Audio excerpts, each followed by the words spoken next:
So hello and welcome to concept explorers. आज से हम एक नया सब्जेक्ट स्टार्ट करेंगे, हिस्ट्री। और हिस्ट्री को हम 3 फेजेस में पढ़ेंगे। पहले एंशियंट हिस्ट्री पढ़ेंगे, फिर medieval history and then modern history. आज एंशियंट हिस्ट्री से स्टार्ट करते हैं। आज पहली क्लास एंशियंट हिस्ट्री की है। सो हिस्ट्री को पढ़ते समय we should have clear knowledge about history. What is history? और हिस्ट्री के पहले हमको जरूरत है जानने की prehistory. So what is the difference between history and prehistory? History and prehistory में क्या अंतर है? History is something that we have. History is about something. कोई ऐसी चीज है, हिस्ट्री उसे कहते हैं जिसके बारे में हमारे पास कुछ एविडेंसेस होते हैं, जैसे कुछ इंस्क्रिप्शंस होते हैं, कुछ स्क्रिप्ट्स होती हैं, कुछ बुक्स होती हैं, कुछ रिटन एविडेंसेस होते हैं। ऐसी चीजें जो हमारे पास होती हैं वो हिस्टोरिकल पीरियड की होती हैं और हिस्ट्री की पढ़ाई में काम आती हैं। So what is prehistory? Prehistory is a time, prehistory is actually a time और a time that was in the past about which we do not have any clear written records. हमारे पास किसी तरह के written records जिस period के बारे में नहीं है। I am emphatically saying written records. ध्यान रखिएगा इस वर्ड पे। हमारे पास जिस एरा के बारे में, जिस पीरियड के बारे में कोई रिटन रिकॉर्ड्स नहीं होते हैं, that period comes under prehistory. उसे हम प्री हिस्ट्री के बारे में कहते हैं। So you must have been amused that if there is no written records, अगर कोई रिटन रिकॉर्ड्स नहीं है, then how come we have gathered so much knowledge about this period? हमारे पास इस पीरियड के बारे में इतनी नॉलेज कहां से आई? सो इस पीरियड के बारे में जो नॉलेज हमने गैदर की है, that knowledge is based upon the evidences that we have found. And what are those evidences? The evidences are tools. The tools that were used by erstwhile people, those people, past people, है ना? वो लोग जो tools use करते थे stone के और तमाम तरह के टूल्स, इन स्टोन टूल्स के हिसाब से, इन स्टोन टूल्स की मदद से हमें प्री हिस्ट्री पीरियड के बारे में पता चलता है। Because these are the only evidences we have along with some other minor evidences. So हम हिस्ट्री की पढ़ाई को इस तरह बांटते हैं। So this is prehistory. Prehistory में आपका आ जाता है palaeolithic age, mesolithic age, neolithic age. So prehistory को एक्चुअली हम पैलियोलिथिक पीरियड कहते हैं। पैलियोलिथिक।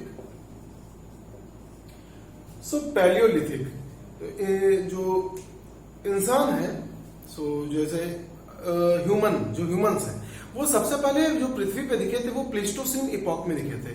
सो जो करंट पीरियड चल रहा है इसको हम होलोसीन पीरियड बोलते हैं। This is Holocene. इसके पहले कौन सा था? Pleistocene. And the first human that originated on this planet, और the first human that was living on this planet was during Pleistocene era. Pleistocene के टाइम पे वो रहता था। सो प्री हिस्ट्री को हम समझ गए हैं। अब पैलियोलिथिक को हम समझते हैं। पैलियोलिथिक क्या है? What is lithic? Lithic means stone. Lithic का मतलब होगा स्टोन। पैलियोलिथिक मीन्स बहुत पुराने stones, very old stones. So palaeolithic is nothing but old stone age. We are studying about old stone age. So old stone age में हम Palaeolithic को read करते हैं। पैलियोलिथिक को हम सब डिवाइड कर सकते हैं फर्दर 3 फॉर्म में। अपर Palaeolithic, lower Palaeolithic, middle palaeolithic and upper Palaeolithic. जैसे जैसे लोअर से अपर की तरफ आओगे वैसे वैसे आप पास्ट से प्रेजेंट की तरफ आओगे। That means the very past age in these 3 is palaeolithic. It was very ancient time, it was rather modern and it was rather modern. So palaeolithic period कब था? पैलियोलिथिक जो lower palaeolithic, actually lower palaeolithic was actually 2.5 lakhs to 1 lakh years ago। 2.5 lakh, 2.5 lakh से 1 लाख साल पहले, या फिर 2.5 to 1 lakh, हाँ लगभग ये। और मिडिल पैलियोलिथिक की अगर हम बात करें तो ये आपका आएगा 1 लाख से लेके 40,000 BC। What is BC? BC is nothing but before Christ, before the birth of the Christ, that is the holy God of Christians. So Christ के जन्म के पहले के समय को हम बीसी में कहते हैं और क्राइस्ट के समय के बाद के समय को हम एडी में कहते हैं, है ना। सो जो मिडिल पैलियोलिथिक एज था वो 1 लाख से लेके 40,000 बीसी तक था, और जो अपर पैलियोलिथिक है वो 40,000 बीसी से 10,000 बीसी के बीच में था। ये पैलियोलिथिक को हम डिवाइड करते हैं 3 भाग में, जैसे सबसे पुराना lower palaeolithic, then middle palaeolithic and then upper palaeolithic. So in palaeolithic में सबसे लेटेस्ट कौन सा है? अपर पैलियोलिथिक। सबसे ओल्डेस्ट कौन सा है? लोअर पैलियोलिथिक, जो 2.5 लाख से 1 लाख ईयर्स एगो था। अब हम जानते हैं लोअर पैलियोलिथिक की खासियत क्या है। लोअर पैलियोलिथिक एज में जो ओल्ड स्टोन एज का लोअर पैलियोलिथिक है, इसमें जो ह्यूमंस थे वो क्या करते थे? शिकार करते थे। दे वर हंटर्स एंड गैदरर्स। क्या थे? Hunters and gatherers. And actually ज्यादा एम्फेसिस किस पे था? हंटिंग पे, गैदरिंग पे कम था। अभी गैदरिंग इतना यूजफुल नहीं था उन लोगों के लिए, हंटिंग उन लोगों के लिए यूजफुल था। स्लोली क्या होता गया, जब वो हंटिंग करते गए, और इस टाइम पे एक वेरी इंपॉर्टेंट थिंग, जो लोअर पैलियोलिथिक है इसमें बिग वेपन्स यूज होते थे। बिग वेपन्स, वेपन्स क्या होते थे? स्टोन टूल्स, स्टोन के टूल्स। और कैसे स्टोन्स? बिग स्टोन्स, बड़े बड़े पत्थर यूज करते थे। सो जानवरों को मारने के लिए बड़े बड़े पत्थर यूज करते थे, और उससे ये शिकार करते थे, शिकार करके खाते थे। फिर क्या है, देखिए अब ये लोग जब जंगल में रहते थे, तो जंगल में रहने के कारण एक जगह पे जहां ये लोग घूमते थे, रहते थे, वहां के जानवरों को खा लेते थे मार के। फिर जब वहां के जानवरों को मार के खा लेते थे, तब इन लोगों को ये पता चलता था कि अब जब सारे जानवर यहाँ के खत्म हो गए, तो ये एक जगह से शिफ्ट होकर दूसरी जगह जाते थे। सो लगातार शिफ्ट कर करके अलग अलग जगह जाते थे, जहां जानवर कम हो जाते थे, फिर उस जगह को छोड़ देते थे। सो धीरे धीरे इन लोगों को ये चीज पता चला कि जब हम जानवर का शिकार करते हैं, उसे मारते हैं, मारने के बाद उसे खा लेते हैं, सो अगर ऐसा कोई टाइम आता है इन द अनफेवरेबल कंडीशंस, ऐसे अनफेवरेबल कंडीशंस में जब हमारे पास हंटिंग के लिए कोई एनिमल नहीं होगा, then what will we do? हमारे पास तब क्या ऑप्शन होगा? सो उस चीज के समय इन लोगों को तब तक इनका ब्रेन कैपेसिटी भी डेवलप होते रहता है, और इन्हें ये चीज पता चलती है कि हाँ, सिर्फ हंटिंग करना और on at the same moment उसे खा लेने से फायदा नहीं है। We have to gather our food also. Then धीरे धीरे हंटिंग से इन लोगों ने गैदरिंग पे आना शुरू किया।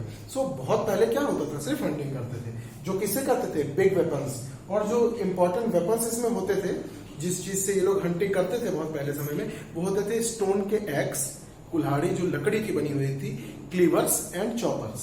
सो choppers, cleavers and stone axe. These were the primitive tools that were used by the old Stone Age people, actually lower Paleolithic people, for hunting purposes.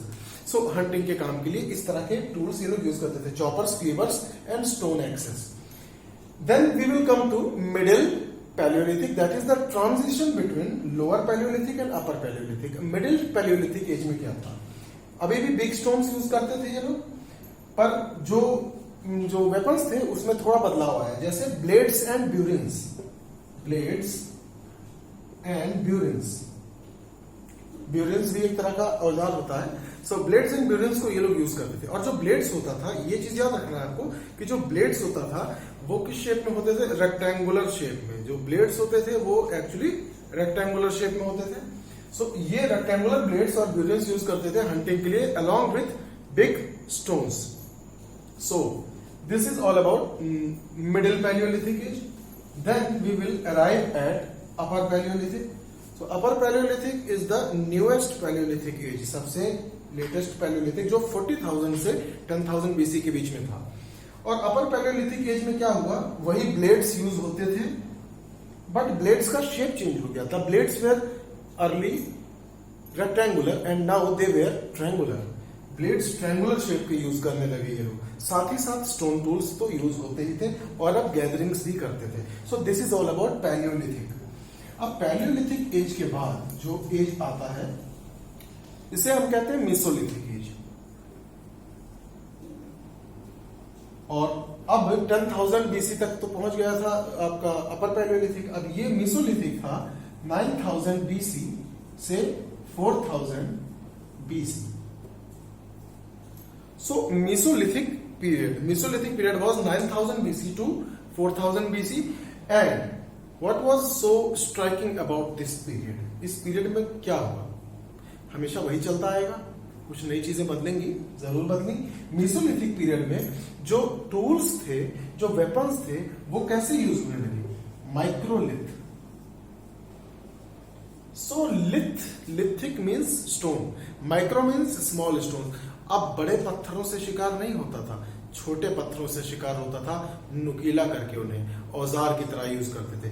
बड़े पत्थरों को कैरी करना मुश्किल होता था, बड़े पत्थरों से शिकार करना मुश्किल होता था, बट छोटे पत्थरों से शिकार करना अब आसान होने लगा। माइक्रोलिथ जो छोटे पत्थर थे, इसके टूल्स यूज होते थे, एक्सेस क्लीवर्स यूज होते थे। Second and most important thing जो मीसोलिथिक पीरियड में इन लोगों ने शुरू किया वॉज डोमेस्टिकेशन ऑफ एनिमल्स। अब जानवरों को पालना इन्होंने स्टार्ट किया। That was between 9000 BC to 4000 BC, domestication of animal. And just ask yourself which was the first animal to be domesticated? कौन सा पहला एनिमल था जिसे डोमेस्टिकेट किया गया था? It was a wild dog. Yes, dog is not only friend of human. In this period, it was always a friend of human. Why was the earliest domesticated animal as wild dog? क्यों wild dog को ही चुना इन लोगों ने? Because there were reasons. Wild dog was a carnivorous animal. It could easily scare off wild wolves. भेड़ियों को भगाने में, क्योंकि ये लोग डोमेस्टिकेशन करते थे। अब साथ ही साथ इस चीज का इन्होंने यूज करना शुरू किया, किस लिए? गार्डिंग के लिए। अपने घर में जो छोटे हट्स बना के ये लोग अब रहना शुरू कर चुके थे, उस जगहों पे जहां ये लोग रहते थे उस जगह को गार्ड करता था ये वाइल्ड डॉग। ठीक है, तो गार्डिंग के लिए एक स्मॉल एनिमल, इंटेलिजेंट एनिमल, और साथ ही साथ जो बहुत एक तरह से हाउस होल्ड मेंबर की तरह बहुत अच्छा एनिमल अच्छा एनिमल के रूप में वाइल्ड डॉग इन लोगों के पास आया। तो dog was the first animal to be domesticated. Along with it, उसके साथ साथ और क्या क्या डोमेस्टिकेट करते थे ये लोग? शिप्स, गोट्स, ठीक, हॉर्सेस, इतनी चीजें। और ये चीज याद रखिएगा, जो शिप्स हैं उसी को कभी कभी बचाने के लिए किसका यूज होता था? डॉग का। So dog was very important during that time. So domestication was a new thing that came in Mesolithic period. After Mesolithic period came Neolithic. And Neolithic period was from 4000 BC to 2500 BC. 4000 BC से 2500 BC के बीच में आपका Neolithic period आता है. What is so great about Neolithic period? It is actually everything. Everything was great about Neolithic period because whatever inventions that strike upon your mind when you think about human civilization, all those important inventions were actually handled in this period. सारे important inventions like wheels, चक्का, पहिया, wheels, fire, all were invented during Neolithic period. और अब ये एक अच्छे huts बनाकर मकानों में भी रहने लगे थे. They started making houses, and most important of these all is agriculture. They started agriculture. याद रखिएगा, घर बनाना कोई क्यों चालू करेगा? जब वो एग्रीकल्चर करेगा. जब आप एक पीस ऑफ लैंड को कल्टीवेट करके उस पर उगाते हैं, उस पर कुछ अनाज उगाना शुरू करते हैं, तभी आपको उस पीस ऑफ लैंड के पास रहकर उस अनाज की देखभाल करने की जरूरत पड़ती है. तब आप अगर नोमैडिक हर्डर्स की तरह या वाइल्ड हंटर्स एंड गैदरर्स की तरह यहाँ वहां भागोगे तो आपका अनाज, आपका खेत पता नहीं कहाँ जाएगा, and may be you would eventually lost in the jungles. आप भूल भी जाओगे रास्ता, बिकॉज कंपास या मैप्स तो उस समय थे नहीं. Google Maps are now it is that is helping us. they were not having this kind of technologies. So जब आप खेती करना शुरू करते हैं तब आप रहना शुरू करते हैं. तो अब इन्होंने हाउसेस प्रॉपर बनाना शुरू किए, क्योंकि एक सेडेंटरी लाइफ जीना शुरू किया. Sedentary means to live at a particular place for a relatively long period of time. So houses बनाना शुरू किया एंड एग्रीकल्चर स्टार्टेड. और एग्रीकल्चर ही कहाँ हुई सबसे पहले? अब अगर आप हिस्ट्री पढ़ रहे हैं, you do not have to take care, you do not have to include all the globe, all the other parts of the globe. सारी दुनिया की नॉलेज की इतनी जरूरत इस समय नहीं है. उस चीज को हम इंक्लूड करेंगे जब जरूरत पड़ेगी. बट सबसे पहला एग्रीकल्चर जो इंसान ने शुरू किया वो कहाँ हुआ? North west frontier province. North west frontier province क्या है? आपका जहां आज पाकिस्तान, अफगानिस्तान ये सब जगह है, जो सिंध है, प्रोविंस है पाकिस्तान का, इन सारी जगहों पर पहली एग्रीकल्चर स्टार्ट हुई। पहला खेती जो हुआ वो कहाँ हुआ? North west frontier province, Pakistan, Afghanistan and Sindh province, इन सारी जगहों पे, जो बलूचिस्तान है पाकिस्तान का रीजन, इन सारी जगहों पे स्टार्ट किया इन लोगों ने पहला agriculture. So this is about Neolithic period.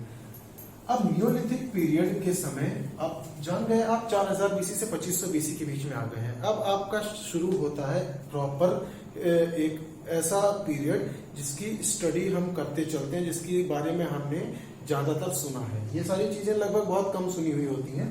Now we come to Indus Valley civilisation.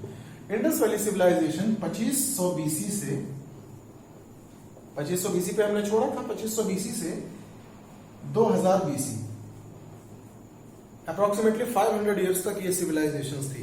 And what was so special about this civilisation? So Indus Valley civilisation is also called Harappan civilisation, based on the first and the greatest place that was excavated. जो सबसे पहली और सबसे greatest मानी जाती है जो जगह जो खोजी गई थी वो थी Harappa. And also this civilization is called Harappa सभ्यता, Harappan civilization or Indus Valley civilization. Why the name Indus Valley civilization is actually because the whole civilization is scattered around the river Indus and its tributaries. Sindhu नदी और उसकी सहायक नदियों के इर्द गिर्द ये पूरी जो सभ्यता थी फैली थी, इसलिए इसे इंडस नदी के नाम पे इंडस वैली सिविलाइजेशन कहा जाता है। सो इंडस वैली सिविलाइजेशन स्टार्ट हुई और इंडस वैली सिविलाइजेशन के पहले आपको क्या क्या चीजें पता हो चुकी हैं? एग्रीकल्चर पहले स्टार्ट हो गया था। याद रखिए एक और चीज बताना भूल गए हम, जो नियोलिथिक पीरियड में स्टार्ट हुआ, पॉटरी मेकिंग। पॉटरी मतलब मटके, मटके बनाना भी शुरू कर दिया था लोगों ने नियोलिथिक पीरियड में। सो इंडस वैली सिविलाइजेशन के बारे में कुछ खास चीजें हमें जाननी है, जैसे टाउन प्लानिंग। सबसे खास चीज जो इंडस वैली सिविलाइजेशन की है, स्ट्राइकिंग फीचर।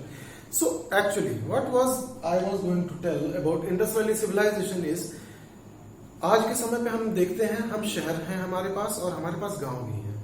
ये शहर जो है, इनके पहले क्या थे हमारे पास? शहर बनने से पहले हमारे पास गांव थे। बट डू यू नो कि जो अभी शहर है इसके पहले हम गांव में रहते थे और उन गांव के पहले हम शहरों में थे। पर हम नहीं, actually these people. Indus Valley civilisation actually 2500 BC के समय थी, बहुत पहले थी, क्राइस्ट के जन्म के 2500 साल पहले। But this was not a rural civilisation, it was an urban civilisation. ये एक शहरी सभ्यता थी। शहरी सभ्यता, गांव की सभ्यता, व्हाट इज द डिफरेंस? अंतर क्या है? क्यों शहरी सभ्यता कहा गया? टाउन प्लानिंग और भी कई चीजें सामने आएंगी, बस समझते चलिएगा। टाउन प्लानिंग, एक प्रॉपर टाउन प्लानिंग के हिसाब से जो घर बनाए जाते थे वो इंडस वैली सिविलाइजेशन में बनाए जाते थे। कैसी थी ये स्ट्राइकिंग टाउन प्लानिंग? सो जो कॉमन पीपल थे वो कुछ नीची जगहों पर रहते थे। नीची जगहों मतलब जहां एलिवेटेड नहीं होता था, जमीन खाल रहता था, जहां नीची जमीन पे रहते थे। और जो इंपॉर्टेंट पीपल हैं, माना जाता है कि वो थोड़ी ऊंचाई पर रहते थे और जो उनका आवास थे, उनके जो घर थे, उसके किनारे किनारे ऊंची ऊंची दीवारें थी, जिसको कहते हैं सीटाडेल। सीटाडेल जो सिविलाइजेशन थी वो कुछ इस तरह थी। यहाँ कॉमन पीपल रहते थे और यहाँ इंपॉर्टेंट पीपल रहते थे। इंपॉर्टेंट पीपल, कॉमन पीपल, और ये पूरी जगह एक सीटाडेल से घिरी रहती थी। कॉमन मैन नीचे की जगह पर रहते थे, इंपॉर्टेंट लोग ऊपर। सो टाउन प्लानिंग के बारे में और क्या खासियत है? पक्की मिट्टी, पक्के ईंटे, मिट्टी नहीं सॉरी, पक्के ब्रिक्स, है ना, फायर बेक्ड अर्दन ब्रिक्स से बने हुए मकान होते थे। ये पक्की ईंट से बने हुए मकान होते थे। ये सोचिए, पक्की ईंट। अभी कुछ साल पहले अगर हम जाएं, काफी साल पहले आज के समय से, तो लोग झोपड़ियों में रहते थे जो घास फूस से बनी हुई होती थी। तब किसी को ईंटे के बारे में पता ही नहीं था, लेकिन उसके कई हजारों साल पहले लोगों को ईंटे की जानकारी थी। ये वो पीपल थे इंडस वैली सिविलाइजेशन की, जिनका साइंस, जिनकी सिविलाइजेशन उस समय के हिसाब से काफी आगे थी, ऐसा हम कह सकते हैं बेस्ड ऑन द एविडेंसेस। सो पक्के ब्रिक्स के मकान में रहते थे। और मकान कैसे थे? मकान एक प्रॉपर सेक्टर की तरह थे। जैसे आप आज चंडीगढ़, दिल्ली, इन सारी जगहों को देखेंगे, these are the cities that were made according to a plan, a proper plan. जैसे ली कॉर्बुजियर ने चंडीगढ़ को एक प्रॉपर प्लान के हिसाब से बनाया था, ठीक है। सो ऐसे ही दिल्ली को भी प्रॉपर प्लान के हिसाब से बनाया गया था। सो प्रॉपर प्लानिंग के हिसाब से ये बनाई गई थी सिविलाइजेशन। इसमें जो घर थे वो स्क्वायर की तरह होते थे और इन घरों के बीच में जो स्ट्रीट्स थी वो राइट एंगल पे क्रॉस होती थी एक दूसरे को। 4 मकान उनके बीच में प्लस की तरह स्ट्रीट्स गुजरती थी, प्लस साइन की तरह, यानी राइट एंगल पे गलियां गुजरती थी और घर रेक्टेंगुलर होते थे या स्क्वायर शेप में होते थे। सो एक प्रॉपर प्लानिंग होती थी। सेकेंड थिंग वाज ड्रेन्स, नालियां होती थी बहुत अच्छी खासी, जो नालियां ढकी भी होती थी। सोचिए नालियों के ऊपर स्लैब्स होते थे रॉक्स के, जिनसे नालियां ढकी हुई होती थी और कचरा और स्मेल बाहर नहीं आती थी।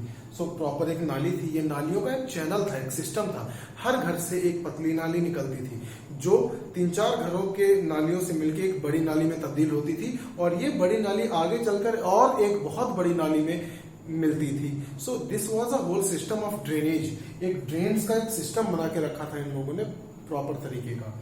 और क्या क्या खासियत है टाउन प्लानिंग के अलावा? टाउन प्लानिंग के अलावा इनकी जो खासियत है वो दिखती है इनके आर्ट्स में।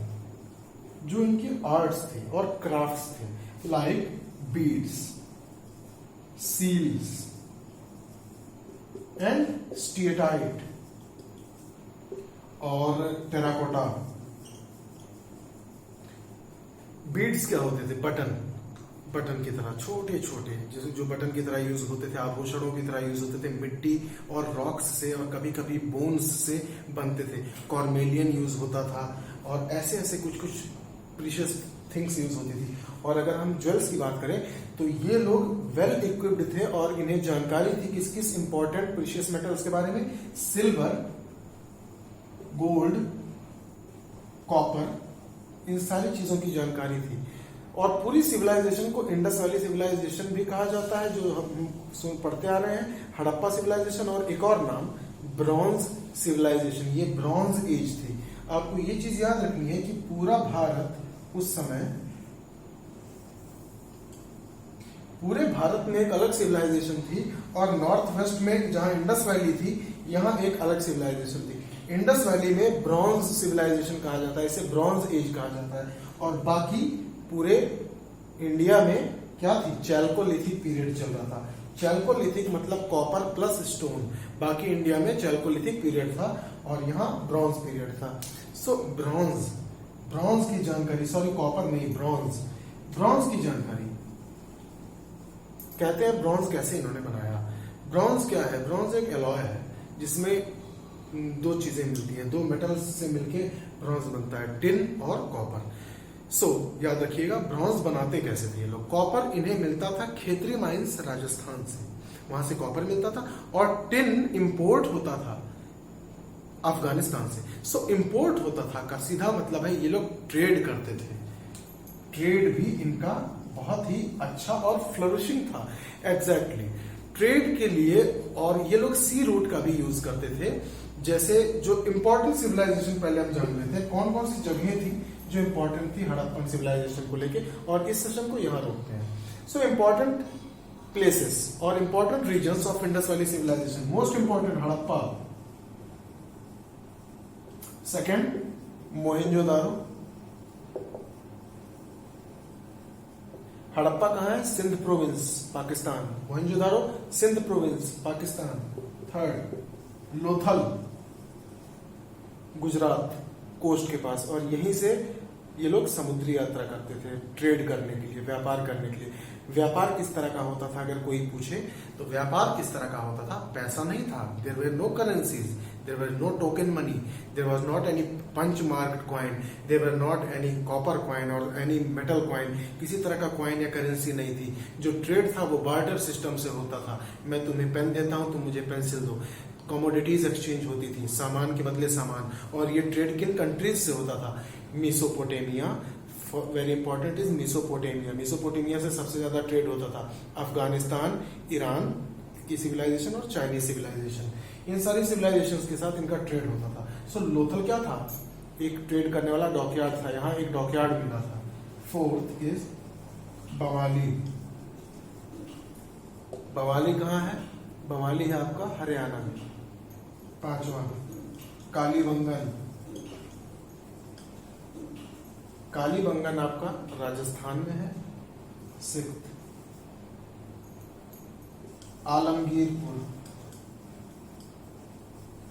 आलमगीरपुर आपका यूपी में आता है। रोपड़ आपका पंजाब में आता है। सो एक्चुअली पूरी इंडस वैली सिविलाइजेशन अफगानिस्तान में सुख्ता जंदौर नाम की जगह, सुख्ता जंदौर, यहां से लेके मतलब जो वेस्ट में अफगानिस्तान के सुख्ता जंदौर से ईस्ट के आलमगीरपुर यूपी तक फैली थी, और नॉर्थ में जम्मू कश्मीर या रोपड़ पंजाब से लेके साउथ में महाराष्ट्र के Daimabad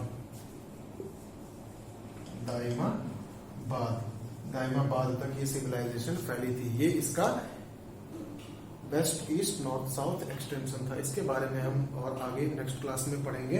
if you have really liked this session, please like, share and subscribe. Thank you. Have a nice day.